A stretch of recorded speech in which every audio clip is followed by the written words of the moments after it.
The Search for the Wicked Witch. The soldier with the green whiskers led them through the streets of the Emerald City until they reached the room where the guardian of the gates lived. This officer unlocked their spectacles and put them back in his great box, and then he politely opened the gate to our friends. "Which road leads to the Wicked Witch of the West?" asked Dorothy. "There is no road," answered the guardian of the gates. "No one ever wishes to go that way." "How then are we to find her?" inquired the girl. "That will be easy," replied the man. "For when she knows you are in the country of the Winkies, she will find you and make you all her slaves." "Perhaps not," said the Scarecrow, "for we mean to destroy her." "Oh, that is different," said the guardian of the gates. "No one has ever destroyed her before, so I naturally thought she would make slaves of you, as she has of the rest. Keep to the west, where the sun sets, and you cannot fail to find her." They thanked him and bade him good bye, and turned toward the west, walking over fields of soft grass. Dorothy still wore the pretty silk dress she had on in the palace, but now to her surprise she found it was no longer green, but pure white. The ribbon around Toto's neck, too, had lost its green color, and was as white as Dorothy's dress. The Emerald City was soon left far behind. As they advanced, the ground became rougher and hillier, and the ground was untilled. In the afternoon the sun shone hot in their faces, for there were no trees to offer them shade, so that before night Dorothy and Toto and the lion were tired and lay down upon the grass and fell asleep, with the Woodman and Scarecrow keeping watch. Now the Wicked Witch of the West had but one eye, yet that was as powerful as a telescope, and could see everywhere. So as she sat in the door of her castle she happened to look around and saw Dorothy lying asleep with her friends all about her. The Wicked Witch was angry to find them in her country, so she blew upon a silver whistle that hung around her neck. At once there came running to her from all directions a pack of great wolves, and a flock of wild crows came flying toward her, enough to darken the sky.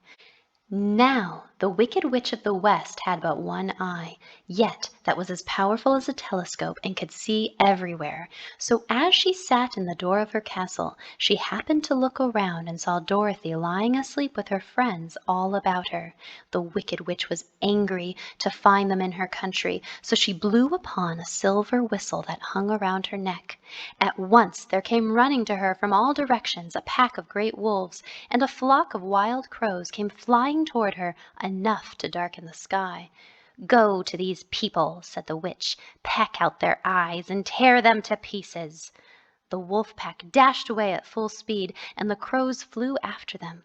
It was lucky the Scarecrow and the Woodman were wide awake and heard them coming.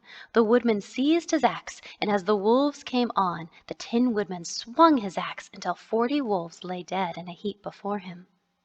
The Scarecrow stood up and stretched out his arms, and when the crows saw him they were frightened. But they flew at the Scarecrow, who caught them by their heads and twisted their necks, until at last all were lying dead beside him.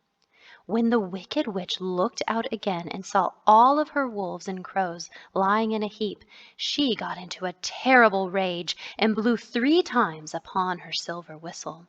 Forthwith was a great buzzing in the air, and a swarm of black bees came flying toward her.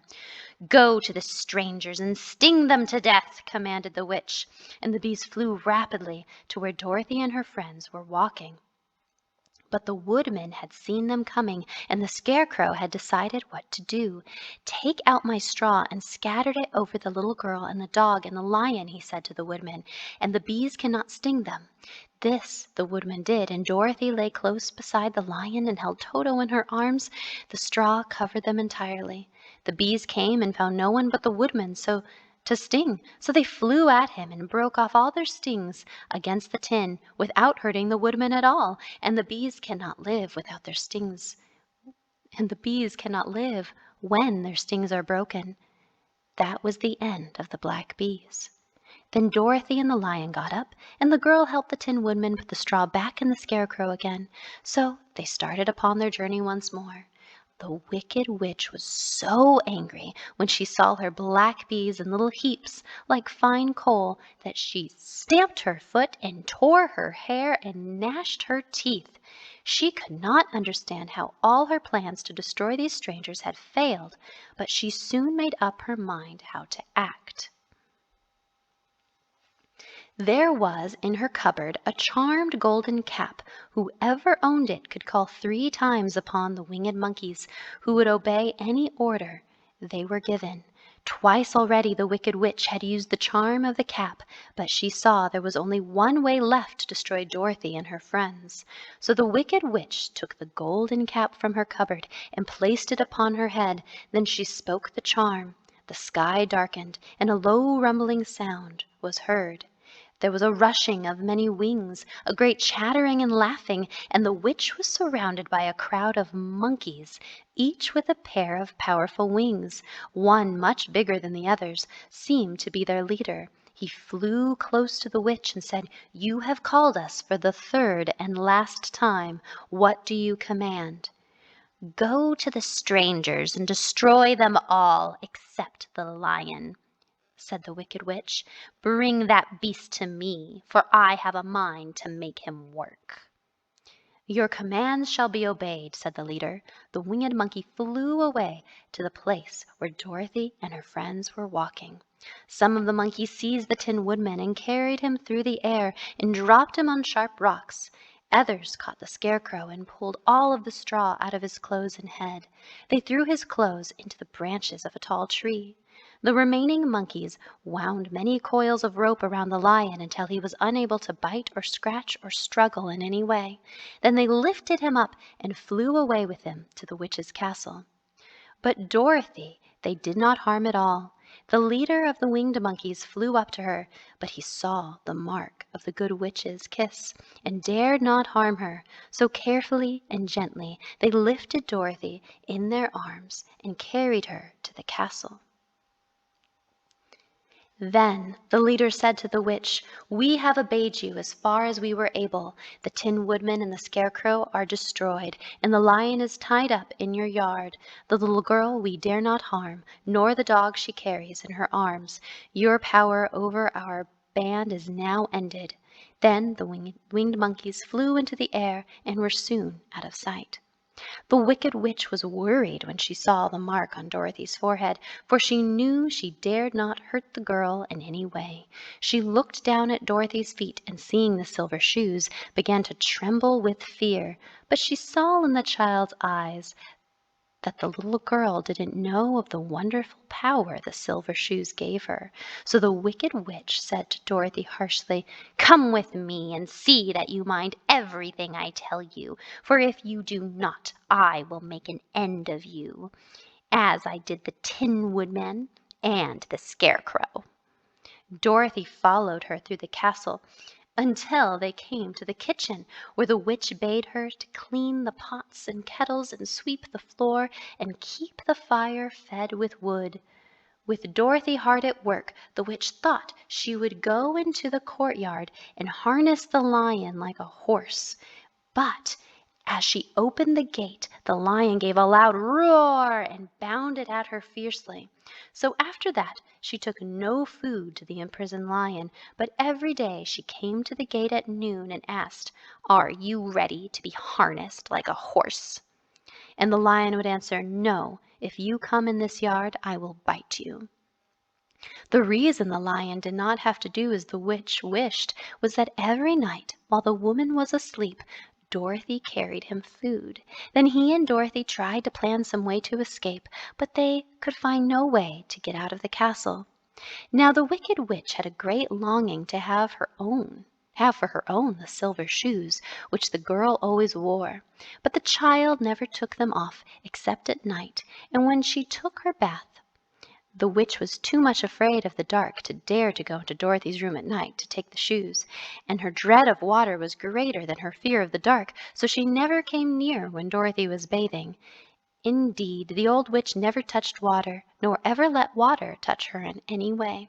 But the wicked creature was very cunning, and she finally thought of a trick that would give her what she wanted. She placed a bar of iron in the middle of the kitchen floor, and then, by her magic arts, made the iron invisible to the human eyes, so that when Dorothy walked across the floor, she stumbled over the bar and fell. One of the silver shoes came off, and before she could reach it the witch had snatched it up and put it on her own skinny foot. The wicked woman was greatly pleased, for as long as she had one of the shoes, she owned half the power of their charm, and Dorothy could not use it against her, even if she had known how to do so. The little girl, seeing she had lost one of her pretty shoes, grew angry, and said to the witch, "Give me back my shoe."